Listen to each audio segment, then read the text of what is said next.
Hey folks, Species7 here, and welcome back to my Let's Play of Farming Giant. How's everybody doing today? I tell you, it rains every day in this game. I don't think I've ever seen a game where it rains more than it does here. Oh look, we only have a partially cloudy day tomorrow.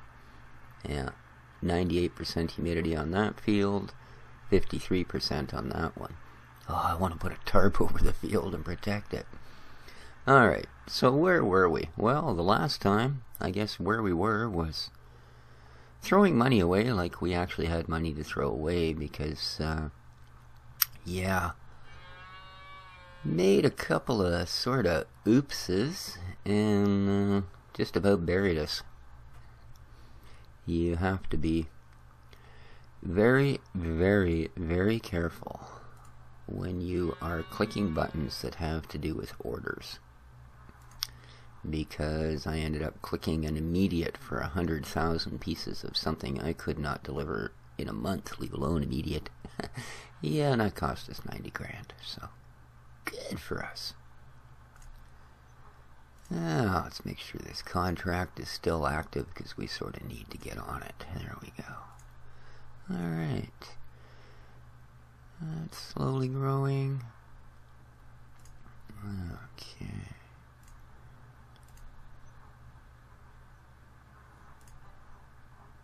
Oh, it's already plowed? It's already cultivated. Perfect. That I wanted to know. So let us speed this up a little bit. Just get him into town and back a couple of times. So I think what I'm going to do is I'm going to add pretty soon. No, I was thinking of adding milk cows, but you know what? We really don't need to. What we honestly need to do at this point is get several $100,000 together. And that will allow us to get the things we need, because I've got to get a barn. I've got to get another main house because our garage is full and we need some vehicles, but we also need workers. So what's that? 125,000, 260, and probably a barn, 400. Yeah, we need to make about $500,000 here reasonably quickly. Yeah, okay. Because that's main building. I need, yeah, I'm just going to do some quick repairs and maintenance on my vehicles. But we need a cold storage truck. Ooh, that was expensive to repair. And we need, well, like I say, all of those buildings. So yeah, I'm going to send him again because we really need to get this order dealt with. So I don't want to bring my cows down too far. I mean, we got lots of time to make the order. It's just basically until we pay that order, we're sort of in static mode here. So. And again, that field is going to be so wet, we're not going to get bugger all out of it.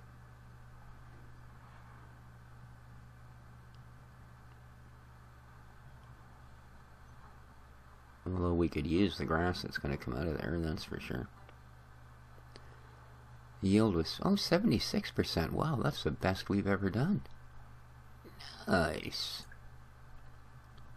Go harvest that. We could use the grass. So how much do we get this time? Too late. Huh. Oh no, 2,000 something. Much better. Over double what we had the last time. That's great. That's great. And drop it in here. Yeah, perfect. That's working out.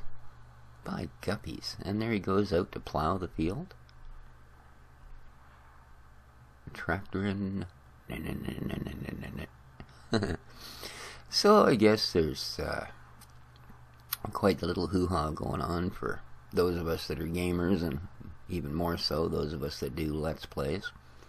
Probably not so much for me, being amongst the rank amateurs. But I guess Nintendo has kind of dropped the hammer and decided that any video that's basically ever been put up on YouTube that contains Nintendo gaming content, Nintendo has the right to take all of the monetary property for. And there'd be those that say, well, it's their game, they have the rights to any money that game generates. And then there's others, and I'm sort of more in this camp, who go, well, are you always watching Let's Plays to see the game? You know? And if you can say yes to that, then I take it that you're not a person that watches Yogcast, you're not a person that watches Total Biscuit, or any of the other really big gamers, because let's face it, you know, if I did an episode of Tow Truck Simulator and got 400,000 views within the first 3 hours, you'd have to assume Tow Truck Simulator is the greatest goddamn game to ever hit the shelves. Fact is, it's horrible. Alright? It's a low end. I mean, it's made by the same company that built this one, not to knock them. But it is a pretty low end simulator.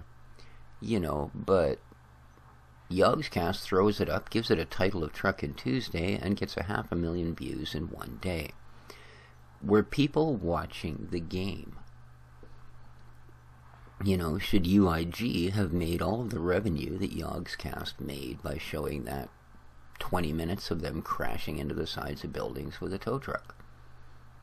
Well, you'd have to argue in that case that nobody really gave a damn about the game. They were there to watch Yogscast, so therefore, no. So what if that particular episode had been about Mario Kart racing, let's say? Seeing as that could maybe make an episode of Truckin' Tuesdays. Well, now Yogscast had 500,000 views to a game that nobody really gives a damn about anymore, but Nintendo would jump in and take all of the money. Right? Now that's a completely different animal, isn't it? You know? I mean, if I did a review of Mario Kart, yeah. People logging on, they're probably logging in to see if Mario Kart's worth playing on a PC. They're not logging in because they think I'm going to be funny and hilarious and whatever the hell else it is that draws people to some of these bigger names. So yeah, I don't know. When I first started out on YouTube, well, not that long ago, I mean, I've only been on here for about 6 months now. When I first started producing videos for YouTube, I thought of monetization, and I clicked it on my videos, and I thought, well, you know, hey, if I ever reach that point where I get X number of views, it'd be nice to have money come in. I've since taken the monetization off. One, I realized that I'm probably never going to make money at doing videos on YouTube, even though I'm not filming the screen with my phone. I'm not some 15-year-old that's screaming obscenities over the top of everything. I'm actually trying to play the games and show them to some advantage. But I don't imagine I'm ever going to have the kind of viewership where I could make money. But I just took the monetization off.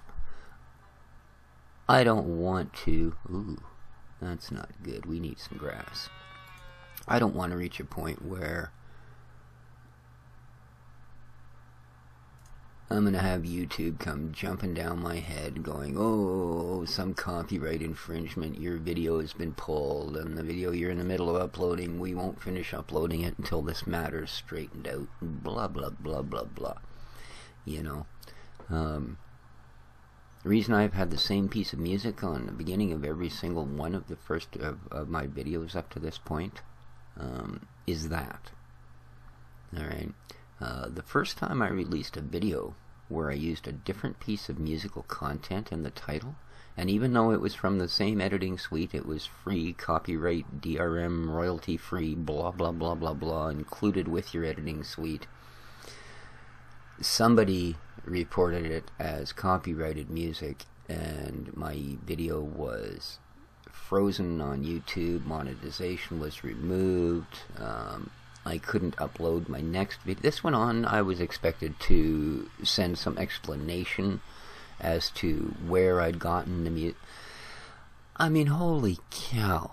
You know, all I was doing was putting up an episode of Farming Simulator with some different background music on the title. You know, and it took me hours, and it was about 2 weeks before I wasn't getting little messages every time I tried to post a video up telling me that, you know, you have been cited for, we still blah blah blah. Yeah, whatever. You know, it's not worth it.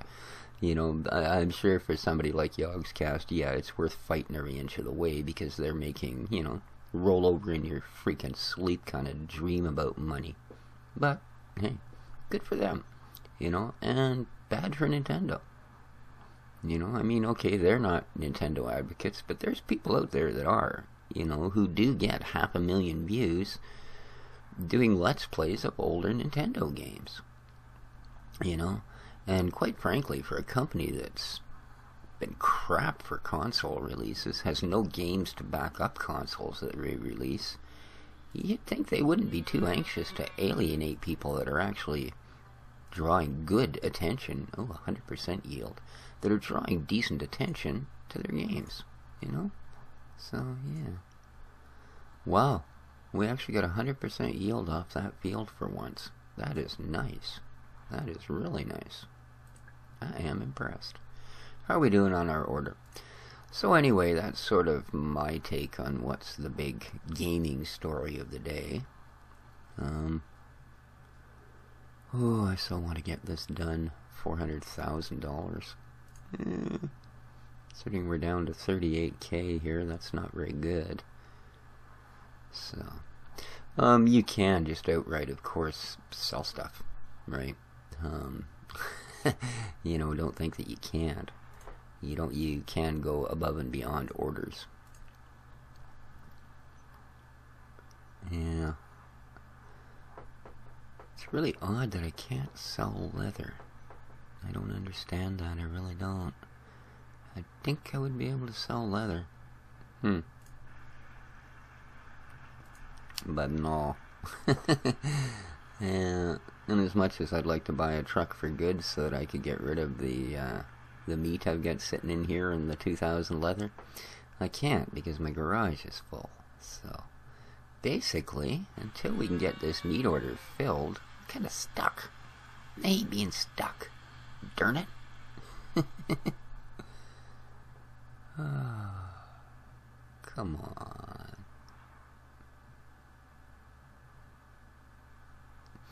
I'm just waiting for the numbers to come back up. I mean, it's been stuck at the 119 because that's sort of the rollover point. It'll jump from there right up to full again. But if it goes below there, then it crawls back up to that point. So, but that'll come up pretty quick.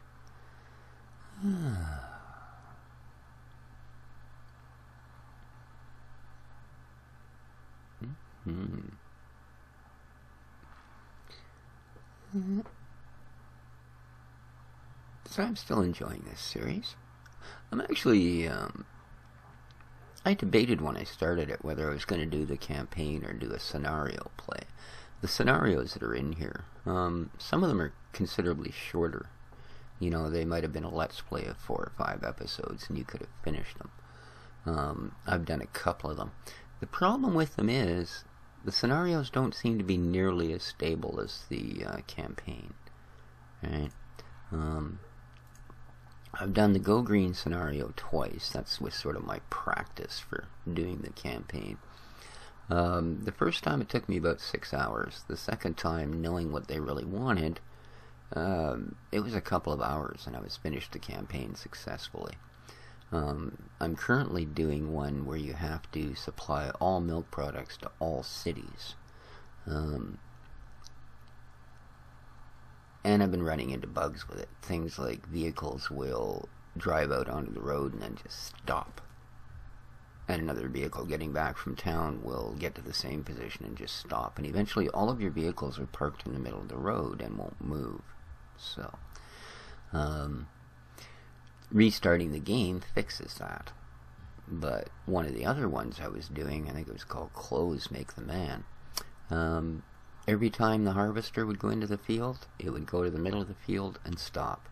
And that was it. Resetting the game, like, you know, logging out, logging back in, the harvester would still be sitting in the middle of the field. I'd restart the scenario. I could play up to the point where I'd send a harvester out to cut the grass in the field, and then that would be it.